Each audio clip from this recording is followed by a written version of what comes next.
WWE Hell in a Cell has been an annual pay-per-view for the past decade, forcing a number of cage matches that, for better or for worse, are usually the main talking point coming out of the show. However, there have been many encounters in the event's history that get overshadowed, despite the fact they are often just as good, if not better, than the pay-per-view's namesake. So, to celebrate all those often forgotten encounters, I'll take a look at the best non-Hell in a Cell matches in Hell in a Cell history. Let's begin! At number 10, Baron Corbin vs Ty Dillinger vs AJ Styles from 2017. This triple threat, which was originally scheduled as a less than desirable singles match, turned out to be one of the best matches on the card, despite a few flaws. It was a bit too formulaic, and it kind of dragged on towards the middle. But once it overcame those issues, it developed into an action-filled bout that showcased all three men's different styles really well.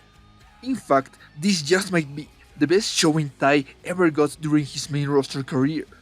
However, it was AJ who was the backbone of the match, bumping all over the place for his opponents, while still remaining strong on defense. And although the ending was a huge triple threat cliché, the final minutes completely made up for it, with an exciting series of moves and counters, as well as a title change. At number 9, John Morrison vs Dolph Ziggler from 2009. This probably doesn't sound like the most tantalizing matchup nowadays. However, this encounter took place back when these men were up-and-coming prospects with bright futures ready to prove themselves. So it shouldn't be a shocker that they had a very fast-paced fight that turned a reluctant crowd into an invested one. Aside from a slightly extensive dead spot in the middle, this was a major display of their in-ring prowess, especially for Ziggler, who at the time was still a relatively new face. It all culminated with a back-and-forth sequence of signature moves, and Morrison continuing his solid title reign. Neither man might have reached the heights some of us were hoping for, but it's entertaining to look back at encounters like this one and have a taste of what could have been.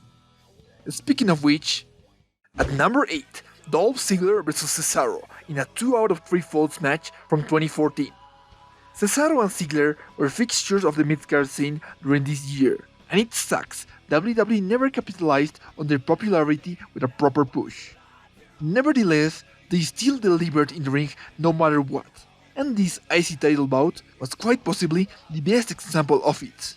Ziggler and Cesaro had an excellent opener to really get the crowd hyped for the show. The first fall was pretty grappling heavy, with both men exchanging pin attempts left and right, and while short, was still quite enjoyable.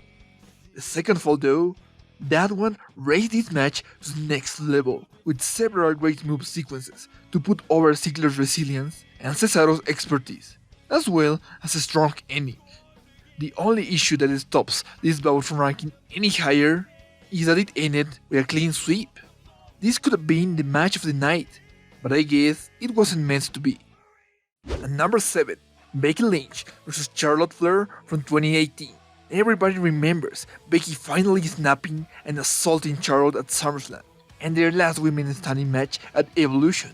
However, sandwiched between these two moments is this incredibly entertaining encounter that serves as an early taste of the amazing in-ring chemistry we would get to see in the near future from these two, with Becky doing some solid work on Charlotte's arm throughout the whole match.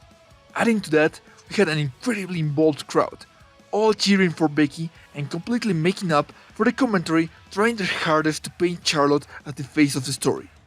It did have a few sloppy moments, and the ending was a bit too sudden for my liking, but those things didn't take away too much for a fun match and an important chapter in Becky's rise to stardom, making this bout a worthy watch. At number 6, AJ Styles vs Samoa Joe from 2018. Going into the summer, this was one of the most intense rivalries going on, to the point it probably should have taken place inside the cell instead of Roman Braun. Anyway, they showcased that intensity from the get-go, with a very hard-hitting start where Joe got the upper hand over an enraged and careless AJ. However, once AJ was able to turn the tables around, the match truly reached next gear. Both men gave it their all at this point, with several reversals and big moves, all leading to a rather unusual pin/submission ending, which was kind of abrupt and a bit confusing at first, but still pretty well executed with neither man looking weak afterwards. It was a perfect setup for a submission match that never happened, meaning this encounter may arguably be the in-ring peak of their feud. At number 5, Cody Rhodes and Goldust vs the Usos vs the Shield from 2013. Shortly after their match of the year candidate at Battleground, the Shield and the Rhodes family continued feuding, this time with tag team titles on the line, and the Usos added to the mix. They had a blast of a match with everyone involved working at a frantic speed and cramming as many spots and near falls as they could in 15 minutes. Everyone got to shine here, with this being the Usos' first truly outstanding pay-per-view performance. All while Cody, Goldust, Roman and Rollins continued one of the best runs of their careers. It was a spectacle of a match with a thrilling ending sequence not seen very often in WWE at the time. This, combined with a night filled with underwhelming bouts and an unsatisfying main event, made this fantastic triple threat well-deservedly the match of the night. At number 4, Danial Bryan vs John Morrison vs The Miz in a Submissions Count Anywhere match from 2010. This rather unique encounter was a fun epilogue to Bryan and Miz's original feud, with Morrison's addition spicing up the rematch.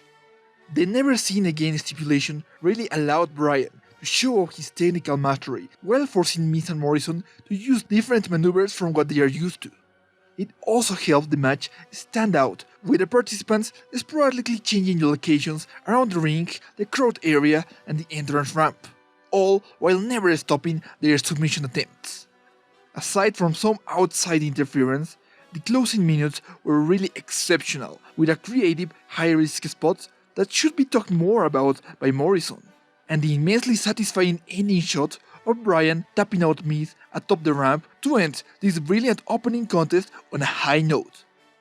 At number 3, Daniel Bryan and Roman Reigns vs Eric Rowan and Luke Harper in a tornado tag match from 2019. The Who is Trying to Kill Roman Reigns storyline from last year is far from the best example of coherent storytelling, but in between all the nonsense, we did see a number of good matches, with this car crash of a match being the highlight of the whole feud. It was a barn burner from bell to bell, with everyone just battling all around the ring and hitting some painful looking moves. Harper looked notably crisp after months of hiatus, in what would end up being his last proper match in WWE. The last few moments were especially effective, with a series of big spots on the Giants at ringside, with a heck of a victory combo by the babyface team.